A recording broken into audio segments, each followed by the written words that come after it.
ठीक है।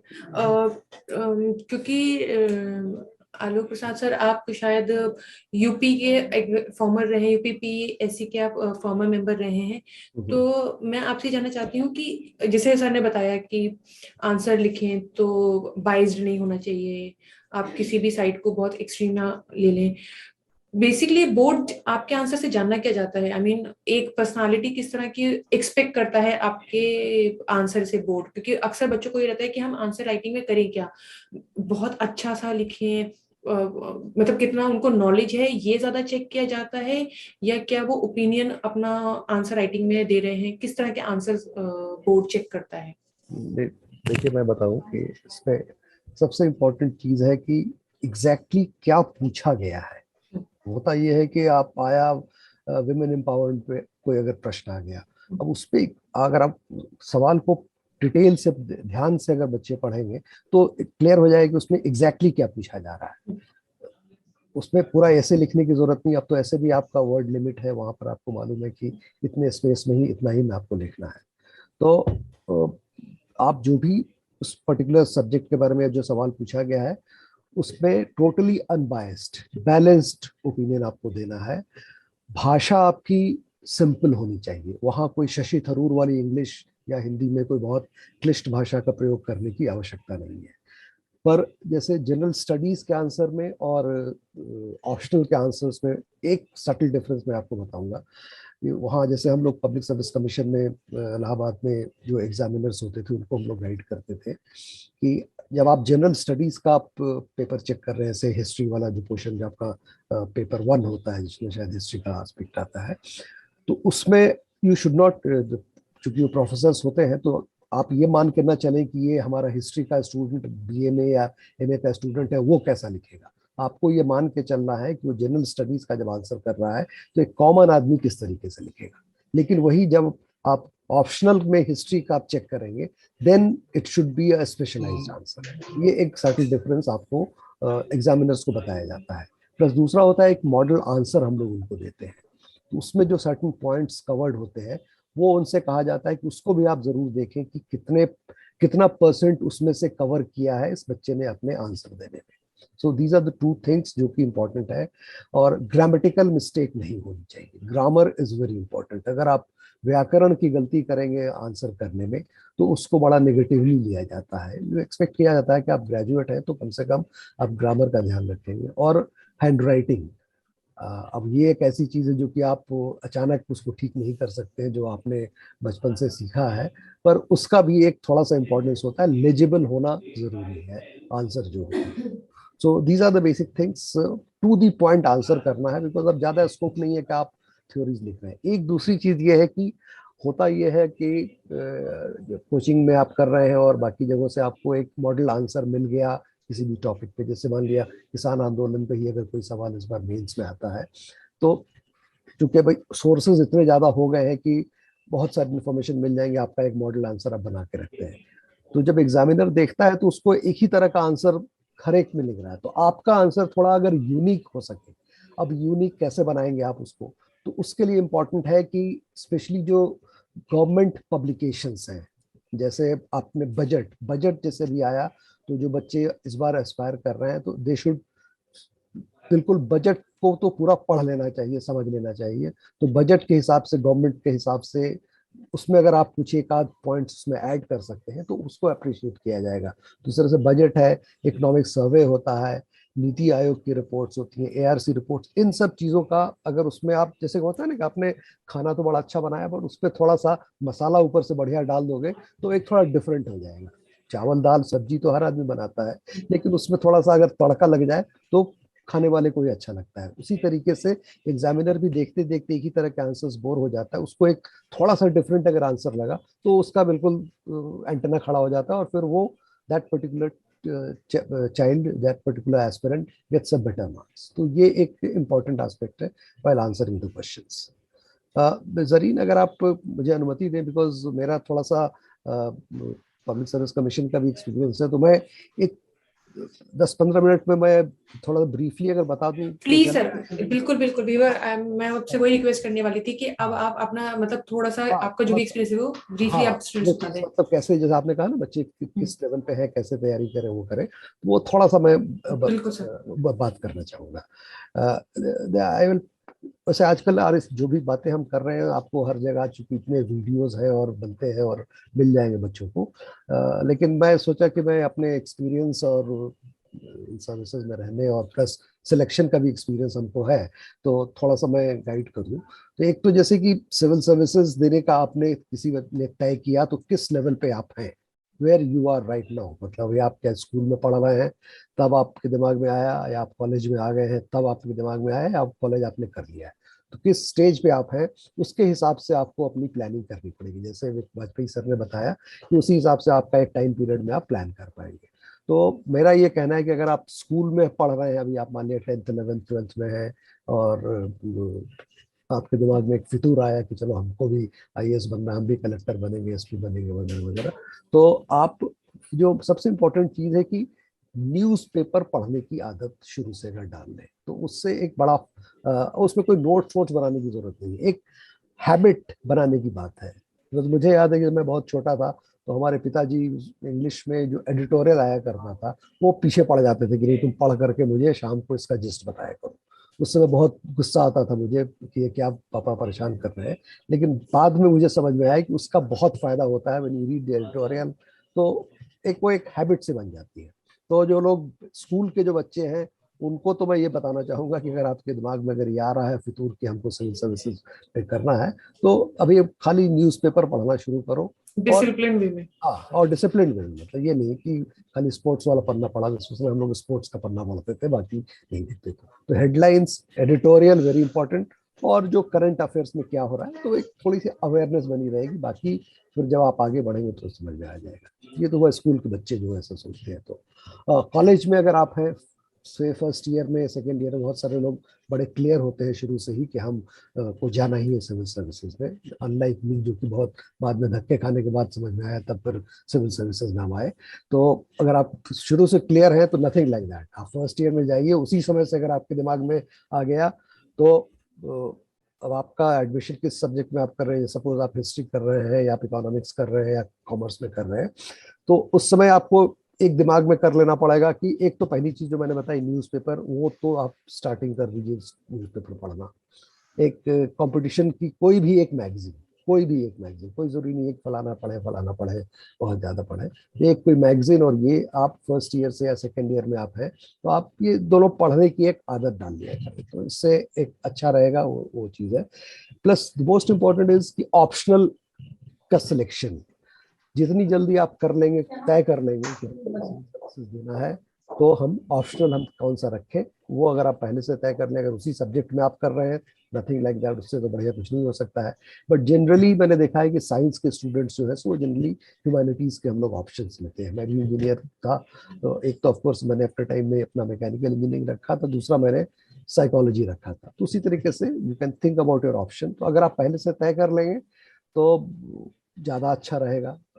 और जो आप वाजपेयी सर ने बताया क्यूरियसिटी, क्यूरियस होना, दैट इज वेरी इंपॉर्टेंट। आप शुरू से ही मतलब कि दुनिया में क्या हो रहा है वो अगर आप ध्यान रखा करेंगे तो उसको जानने का सोर्स है कि न्यूज़पेपर अगर आप पढ़ते रहेंगे तो दुनिया में क्या हो रहा है पता चल जाएगा। अब तो ऐसे भी इतने सोर्सेज हैं, आप न्यूज़ खोल लीजिए, आप समाचार पत्र पढ़ने के अलावा आप टेलीविजन पे आपको बहुत सारे कवरेज मिल जाती है, अगर रेडियो सुनने की आदत है तो ऐसे इस तरह से कर सकते हैं। तो ये तो हुआ कि आप कॉलेज में जब आप पढ़ रहे हैं तब वाली बात है।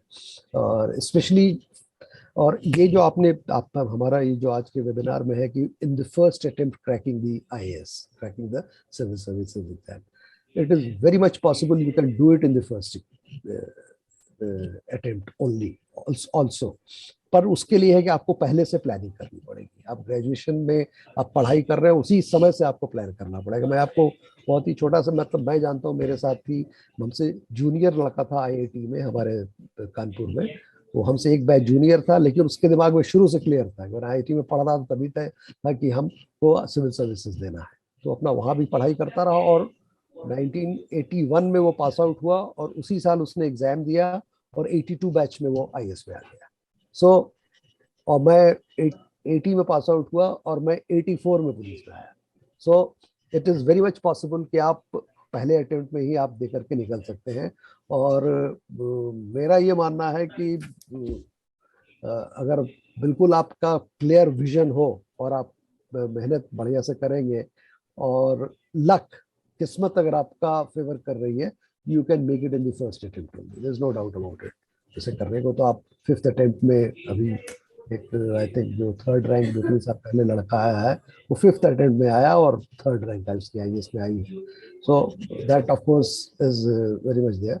बट सबसे इंपॉर्टेंट है कि आपको ये पहले क्लियर होना हो कि आप सिविल सर्विसेज में आना क्यों चाहते हैं, because it is not a easy job to get into the civil services. It's not a cake walk कि आप आराम से बैठे हुए हैं और आपके दिमाग में आया कि चलो कलेक्टर बनते हैं या चलो हम SP बन जाते हैं। ऐसे नहीं होता है, उसमें आपको बहुत ही मेहनत करनी पड़ेगी। ये मैं आपको डिस्करेज करने के लिए नहीं कह रहा हूँ, मैं ये बता रहा हूँ कि this is a harsh reality. Civil services exam is the toughest exam of the world. Not only, पहले एक जमाने में फ्रेंच सिविल सर्विस एग्जाम हुआ करती थी जो कि बहुत टफ मानी जाती थी, इंडिया का रैंक पहले बाद में था, लेकिन अब आज की तारीख में इंडियन सिविल सर्विसेज UPSC का जो सिविल सर्विसेज एग्जाम है, this is the toughest exam in the world. So you have to be very clear कि हाँ आप चाहते हैं, आप क्यों बनना चाहते हैं, बनना चाहते हैं, तो वो एक मोटिवेशन होना होगा। ये टफ की बात मैं इसलिए कह रहा हूँ क्योंकि it's a very long drawn process, बहुत लंबा पीरियड इसमें लग जाता है। It's like a total, it's a marathon race आप इसको कह सकते हैं। बट मैराथन रेस में, और बल्कि मैं तो इसको कहूंगा कि it's a relay race. Relay race जिसमें हर लैप में आप ही को दौड़ना है। वो रिले रेस में तो होता है कि आप एक राउंड 400 मीटर का आपने कर लिया, फिर दूसरे को आपने बेटन थमा दिया उसको, क्या जैसे आपको आपका प्रीलिम क्लियर करना, that's the first part of your job, because that is very difficult. Difficult in the sense कि आप सोच लीजिए कि जैसे लास्ट ईयर का डेटा कोई बता रहा था कि करीब रफली 10 lakhs पीपल अप्लाइड एंड रफली 5 lakhs people appear in the prelims में, और उसमें से सिलेक्ट किया गया करीब 2000 लोगों को जिन्होंने मेंस लिखा। तो आप देखिए कितना टफ कंपटीशन है। 5 लाख लोग जो ने परीक्षा दी और उसमें से हम लोगों ने 2000 लोगों को स्क्रीन आउट किया। So it's a very very very tough thing. तो एक बार आपको वहां निकलना होता है, उसके बाद फिर आप 3-4 महीने आपको मिलते हैं जिसमें आप मेंस की तैयारी करते हैं, तो एक अनदर लैप है वो करते हैं। फिर उसमें मेंस में आने के बाद में, तब उसके बाद आपका इंटरव्यू में कॉल होता है। सॉरी, मैं जो नंबर बताया वो थोड़ा सा उसमें गलत था, कि इंटरव्यू के लिए 2000 लोग सिलेक्ट हुए थे और उसमें से करीब 750 लोग भी पिछले साल का जो डेटा मैं देख रहा था। तो it's a very very it's a long drawn process. अभी आप सोचिए, कभी आप प्रीलिम देंगे, उसके बाद फिर मेंस होगा, फिर इंटरव्यू होगा और तब उसके बाद रिजल्ट निकलता है। सो आपका मोटिवेशन होना बहुत ही जरूरी है। और मैं तो एडवाइस करूंगा कि जो भी बच्चा दे रहा है, परीक्षा दे रहा है, वो अपने आप को मान के चले कि हमको टॉप 100 में आना है, उससे नीचे की बात नहीं सोची। ये एम्बिशन अगर आप रख करके चलेंगे तो बिल्कुल आप उसमें सफल हो सकते हैं। और जो मैंने जो मूलभूत बातें बताई कि जो पीरियड अब आपका, अब जैसे डिपेंड करता है कि आप किस स्टेज पे हैं। अगर आपने ग्रेजुएशन कर लिया है और तब आप देना चाह रहे हैं, तो आप मान करके चलिए वो मोटा मोटी इस साल भर का आप एक प्लान कर लीजिए। प्लान करने में फिर आपको देखना होगा कि आपके सब्जेक्ट्स कौन कौन से हैं, आपको ये मालूम होना चाहिए कि हाँ ये चीजें हमको सारी पढ़नी है। अब उसको एक सिस्टमेटिक वे में आप अपने स्ट्रैटेजी प्लान करें कि हम इतने दिनों में हम GS1 का पेपर जो सिलेबस है, सबसे जो एक इम्पोर्टेंट चीज है कि आपका syllabus, syllabus of your examination, वो तो बिल्कुल आपको समझ लीजिए कंठस्थ होना चाहिए। बिकॉज आपको मालूम होना चाहिए कि आपको क्या पढ़ना है। ऐसे कहने को तो है कि कुछ भी पूछा जा सकता है, लेकिन अगर आप सिलेबस देखेंगे UPSC में तो बहुत ही क्लियरली डिफाइंड है, बहुत सारी चीजें उसमें बता रखी गई हैं, तो उसी से मोर और लेस सवाल उसमें से आते हैं। और जनरल स्टडीज वाला जो एस्पेक्ट है वो तो सबसे इम्पोर्टेंट है। जनरल स्टडीज में दुनिया में क्या हो रहा है, डिफरेंट सब्जेक्ट्स में क्लियर बताया जा चुका है, तो उन सब चीज़ों को आपको देखना पड़ेगा। एक जो सबसे इम्पोर्टेंट चीज़ जो वाजपेयी सर ने बताई कि writing writing practice is very important. आपको अपना नोट्स बनाना। अब जैसे मैं आपको एग्जांपल दूं, ये अभी जैसे ये वेबिनार के लिए ही तो जब जब जरीन ने हमसे बताया कि आपको उसमें बात करनी है, तो पहले तो मुझे लगा चलो यार मेरा अपना एक्सपीरियंस है, मैं तो ऐसे ही आराम से बात कर सकता हूँ। बट फिर मुझे लगा कि नहीं, बच्चों को बताना है तो let me note down certain things. तो वो मैंने अपना एक नोट्स टाइप से बनाया। तो शुरू में वो बहुत लंबा सा बन गया, फिर उसको दोबारा मैंने अपने हाथ से ही लिखा, फिर दोबारा उसको फिर समराइज किया। तो उससे फायदा ये हो गया कि अब जो मैं आपसे बातें कर रहा हूँ उसके लिए मुझे किसी नोट्स को कंसल्ट करने की जरूरत नहीं पड़ रही है, and I am able to put my points in a systematic way. तो वही फर्क हो जाता है कि जब आप नोट्स खुद बनाते हैं, एक तो है कि आपको बना बनाया मिल गया, आजकल मार्केट में हर तरह से आपको मिल जाएंगे नोट्स और मिल जाएंगे, लेकिन जब उसको आप आंसर खुद लिखेंगे और खुद भी उसका भी नोट्स का भी शॉर्ट नोट्स बनाएंगे, that is what will help you at the time of examination, mains के एग्जाम के टाइम में। तो आपको चीजें अपने आप और कंठस्थ हो जाती है। तो मेरा तो ये सुझाव है, बाकी पढ़ने के लिए तरीका अपना हर एक आदमी का इंडिविजुअल अलग अलग होता है, क्योंकि जैसे नोट्स बनाना जनरली लोग बताते हैं अच्छा होता है, अब वैसे एक्सेप्शन है, जैसे मेरे साथ हमारे जो बैच में टॉपर था आईआईटी में, वो कभी नोट्स नहीं बनाता था। वो क्लास में बैठा हुआ और ऐसे बस टीचर को देखता रहता था। हम लोग बड़े चकित होते थे, यार ये बंदा कैसा है जो इसको कहीं कोई कहीं कुछ नोट ही नहीं करता है, पर उसका ब्रेन ही इस तरह का था कि वो हर चीज एकदम बिल्कुल छप जाता था, उसको उसको जरूरत नहीं थी। बट आम आदमी को एक अपना नोट्स बनाने से चीजें अच्छी हो जाती है। और तो ये है कि आपको अपना बेसिकली एक स्ट्रैटेजी बना लीजिए कि हम इतने दिनों में ये करेंगे, इतने दिनों में ये करेंगे, एक टारगेट फिक्स कर लीजिए और उसको फिर देखिए कि वो टारगेट आप पूरा कर पा रहे हैं कि नहीं कर पा रहे हैं। और आजकल तो चूंकि मॉक टेस्ट होते हैं, उसमें आप अपने आप को इवेल्युएट कर सकते हैं कि आपने जो अपना स्ट्रैटेजी बनाया है वो स्ट्रैटेजी आपकी सफल हो रही है कि नहीं हो रही है। बिकॉज आप सेल्फ स्टडी में तो आप कुछ भी पढ़ते रहेंगे, पढ़ते पढ़ते चले जाएंगे, लेकिन उसका आप उसको रिप्रोड्यूस कर पाते हैं कि नहीं। बिकॉज अल्टीमेटली आपका ज्ञान कितना आपने प्राप्त किया वो इम्पोर्टेंट नहीं है, ज्यादा इंपॉर्टेंट है कि आप उसको कैसे प्रेजेंट करते हैं। तो आप जब लिखेंगे, आंसर लिखेंगे और उसको जब कोचिंग इंस्टीट्यूट के सर या जो भी आपके मेंटर हो वो चेक करके आपको फीडबैक देंगे, तब आपको समझ में आएगा कि कहाँ क्या करना चाहिए, नहीं करना चाहिए। देखिए इस जनरेशन को मैं ये कहता हूँ कि जैसे आप बता रहे थे कि बहुत लकी हैं आप लोग कि आप लोग the click of the mouse you can get all the information. इसका बहुत फायदा है, आपको भागना नहीं पड़ता है। भागना इस इन द सेंस कि मुझे याद है कि जब हम परीक्षा दे रहे थे तो पहले अटेम्प्ट में तो मेरा रेलवे ट्रैफिक सर्विस में हो गया था और साइकोलॉजी मेरा ऑप्शनल था, और उसी साल साइकोलॉजी का सिलेबस इन्होंने चेंज कर दिया जो मेरा, जिससे मैं पुलिस में आया। और परेशान हम लोग, मतलब 50% of the things in syllabus नया आ गया। अब हमें मालूम भी नहीं कौन सी किताब क्या। हमें याद है अच्छी तरह से कि हम लोग दिल्ली में एनसीईआरटी की लाइब्रेरी में जाके बैठ करके वो किताबें ढूंढते करके वो टॉपिक तैयार करते थे। और हम और एक हमारा और दोस्त है जो वो भी पुलिस में आया, हम दोनों आधा आधा सिलेबस जो एक्स्ट्रा पोर्शन आया था उसको बांटा था हम लोगों ने, और फिर उसके बाद उसको बना करके नोट्स बना करके लेके पढ़े। पर अब तो आप लोग को ये फायदा है, कोई भी चीज हो जाए आपको क्लिक ऑफ द बटन पे आपको चीजें मिल जाती है। प्लस इतने सारे कोचिंग इंस्टीट्यूट्स हैं, ऑनलाइन क्लासेस हैं, उसमें आपको सब चीज बना बनाया मिल जाता है। इसका ये तो फायदा है। बट एक नुकसान ये है कि इंफॉर्मेशन इतनी हो गई है आपके पास, किसी भी एक टॉपिक पे आप देखेंगे तो 50 आपको लेक्चर मटेरियल मिल जाएंगे। तो अब उसको फिल्टर करना इज वेरी इंपॉर्टेंट। आपको करेंगे तो 50 किताबें आपको मिलने आएंगी किसी टॉपिक पे, उससे आपको कंफ्यूज होने की जरूरत नहीं है। आप अपना एक ध्येय बना लीजिए कि हमको ये किताब पढ़नी है। जैसे मान लिया अगर कोचिंग भी करना है तो ये कोचिंग इंस्टीट्यूट है और ये हमारे हिस्ट्री के प्रोफेसर साहब हैं, ये जो बताएंगे हम इसके हिसाब से ही करेंगे। आप इससे बिल्कुल गाइडेड मत होइए कि दूसरा आदमी वो फलाना, किसी ने बताया कि उस कोचिंग में फलाना सर तुम और अच्छा पढ़ाते हैं, फलाना और पढ़ाते हैं। Please do not get distracted by this. इससे ये बहुत ही इंपॉर्टेंट है। मैं अपना उदाहरण देता हूँ कि मैं, जब हम लोग रेलवे ट्रैफिक सर्विस में मेरा सिलेक्शन हो गया तो उस समय तक मैं एक और जगह जॉब कर रहा था। तो वो रिजाइन करके फिर हमने कहा कि भाई अगला अटेम्प्ट लास्ट देना है हमको। हमारे टाइम में 3 अटेम्प्ट हुआ करते थे, एक तो एक्सीडेंट के चक्कर में मेरा मिस हो गया और एक में रेलवे में आया मैं, उसके बाद तो फिर देना था। तो हम लोगों ने लॉ में एडमिशन लिया, हम थे और हमारा एक और दोस्त था। और वहाँ पे हम लोग पीजी मेंस, दिल्ली में पीजी मेंस हॉस्टल है, वहाँ पे हम लोगों को एक कमरा मिल गया, हॉस्टल अलॉट हो गया, क्योंकि हम लोग आईआईटी के थे तो परसेंटेज जब काफी हाई था तो आराम से हमको कमरा मिल गया। वहाँ पहले दिन जब हम ब्रेकफास्ट करने गए तो वहाँ ब्रेकफास्ट टेबल पर बैठे तो जो और बंदे जो थे जो दिल्ली यूनिवर्सिटी के पढ़े हुए, माफ करिएगा प्रोफेसर साहब आप वहाँ पढ़ा चुके, तो वहाँ इतना ज्ञान लोगों के पास, मतलब बातें करना शुरू किया। किसी ने कहा आपने योजना पढ़ी, कुरुक्षेत्र पढ़ी, और इंडिया 1982, उस समय जैसे आजकल भी इंडिया वाली किताब आती है, वो पढ़ा। अब हम लोग तो घबरा गए कि हम लोग तो बड़ा, एक मनी राम अग्रवाल की एक जनरल नॉलेज की किताब हुआ करती थी, वो पढ़ते थे और अखबार पढ़ते थे। तो इतना फ्रस्ट्रेशन हुआ कि यार हमको तो कुछ आता ही नहीं, हम तो बिल्कुल कैसे, मुश्किल से हम लोग कैसे निकल आए, रेलवे ट्रैफिक मिल गया तो गर्मी में था, आगे तो कुछ नहीं होगा।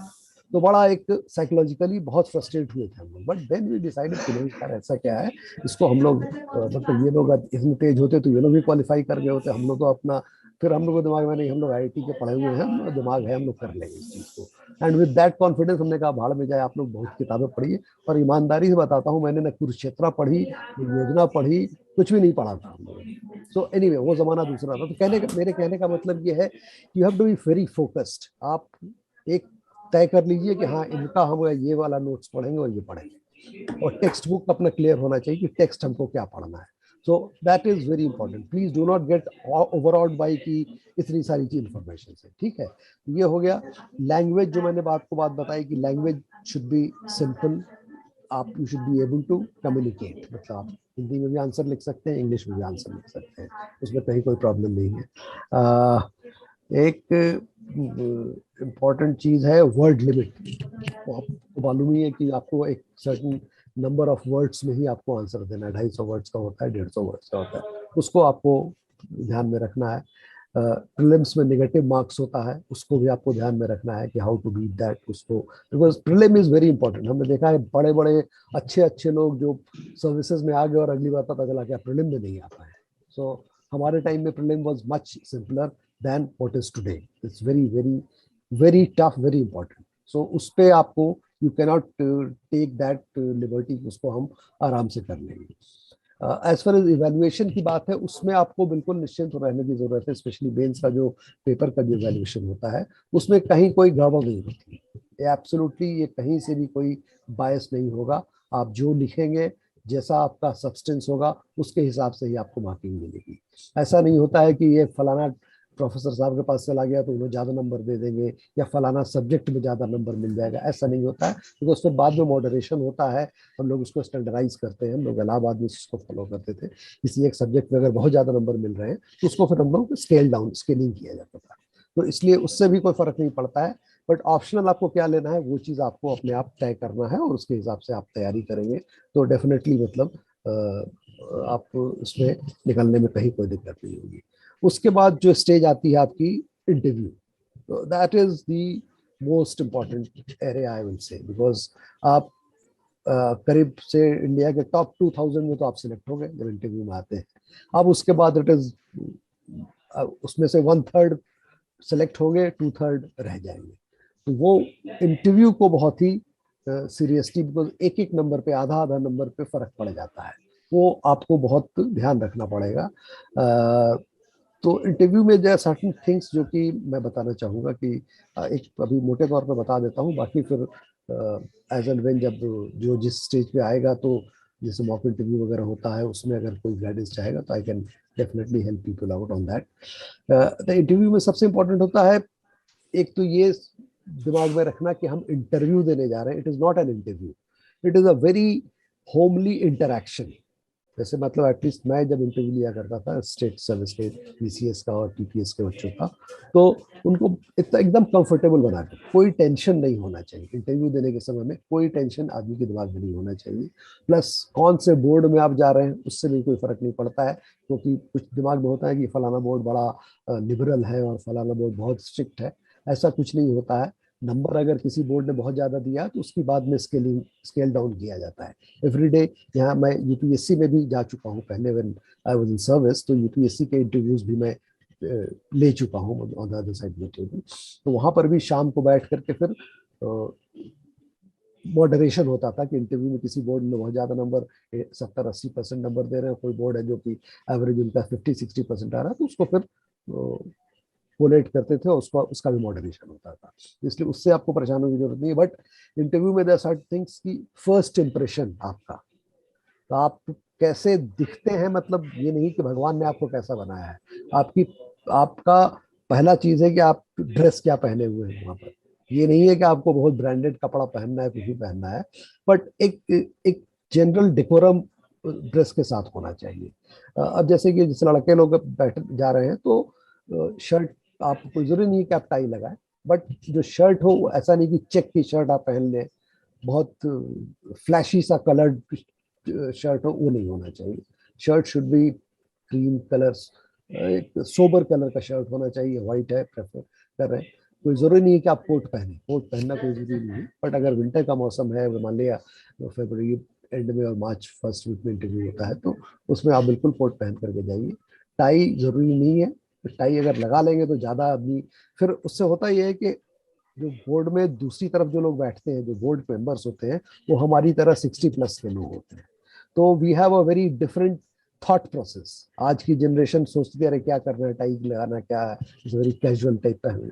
नहीं, वहाँ वहाँ पे नहीं चलता है। Dress is very important. Formal, जितना फॉर्मल होकर के जाएंगे उतना अच्छा रहेगा। फिर आप कैसे, जैसे अगर लड़कियां हैं तो सलवार सूट पहन लें, साड़ी पहन लें, दीज आर द थिंग्स। अब आप जीन्स पहन के चले जाएंगे तो it is absolutely no, no.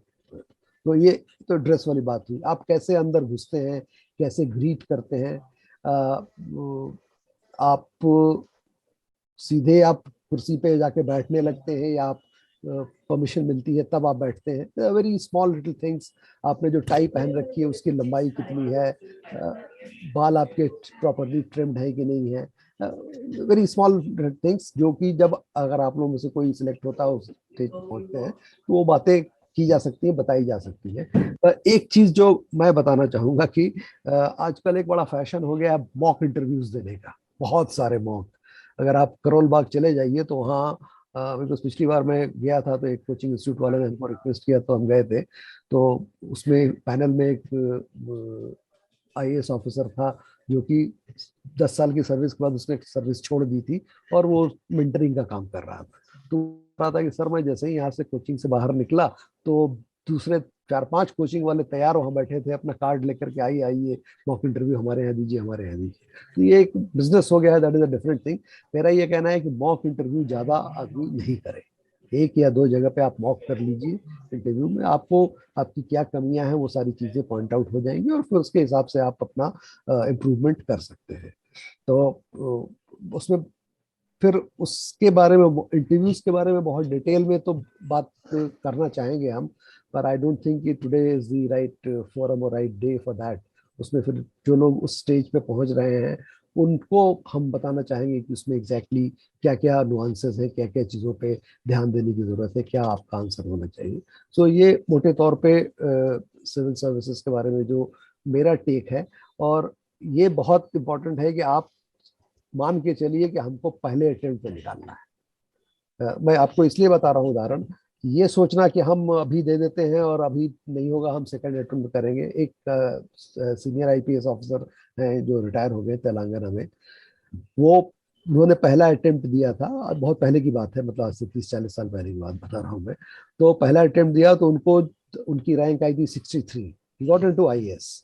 पर उनको आसाम मेघालय का ऑर्डर मिला, उस समय बहुत डिस्टर्ब हुआ करता था। तो वो उन्होंने कहा नहीं हम नहीं जाएंगे वहां पर। लेफ्ट करके अब मैं पहले अटेम्प्ट में जब मैं 63 रैंक आया हूँ, he was very confident of himself कि हम अगली बार में हम अप्रूव कर लेंगे और फिर हम अपना जो होम स्टेट है वहां हमको मिल जाएगा। बड़ी अच्छी बात है। उन्होंने अगला अटेम्प्ट दिया तो पता चला कि 63 रैंक था, वो 163 हो गया उनका। तो फिर वो परेशान हुई क्या करें क्या नहीं करें। फिर उन्होंने कहा चल, but he was very confident of himself, फिर उन्होंने कहा कि नहीं हम एक अटेम्प्ट और देते हैं। तो अगला ये अटेम्प्ट दिया उनका उन्होंने, उसमें उनकी रैंक 182 हो गई। कहने का मतलब उन्होंने क्या लगा कि झटका क्या, ये भी इस पर भी अगर हम नहीं ज्वाइन करेंगे तो पता नहीं आगे क्या होगा नहीं होगा। तो उन्होंने ज्वाइन कर लिया, पुलिस ज्वाइन किया, तेलंगाना काडर में उनको मिला, उस समय आंध्र प्रदेश काडर में। तो कहने का मतलब मैं ये कहना चाहता हूँ कि कोई जरूरी नहीं है कि आप 4 अटेम्प्ट करें तो आपका इंप्रूवमेंट होगा। आप चाहें तो आप पहले अटेम्प्ट में भी आप इसको क्रैक कर सकते हैं, नंबर 1। क्योंकि हमने देखा लास्ट ईयर जब मैं मेंटरिंग कर रहा था तो बहुत सारे लोग जो ऑलरेडी सर्विसेज में थे, I still remember, income tax का एक बंदा था, एक रेलवेज का बंदा था, एक ऑडिट अकाउंट्स के बंदे थे जो ऑलरेडी सर्व कर रहे थे, वो आए थे और अगली बार लिस्ट में उनका कहीं नाम ही नहीं था। सो इट्स नो गारंटी कि बिकॉज इसमें लक फैक्टर बहुत इंपॉर्टेंट है। जिस दिन आप इंटरव्यू देने जा रहे हैं उस दिन आपकी किस्मत आपका कितना साथ देती है नहीं देती है, वो सब सारी चीजें, आप मेंस दे रहे हैं उस समय कितना देती है। तो इसीलिए आप मान के, हर अटेम्प्ट को आप मान के चलिए कि this is my last attempt, और पूरी शक्ति लगाएंगे तो देयर इज नो डाउट कि आप उसमें सफल नहीं होंगे, ऐसा कहीं नहीं हो सकता है, बिल्कुल आप सफल। सो दिस इज दी, एक नटशेल में मैंने सोचा कि एक हम अपनी बात बता दें। बाकी I am open to questions, जो भी अगर कोई पूछना भी चाहेगा तो। Thank you. जी, थैंक यू सो मच।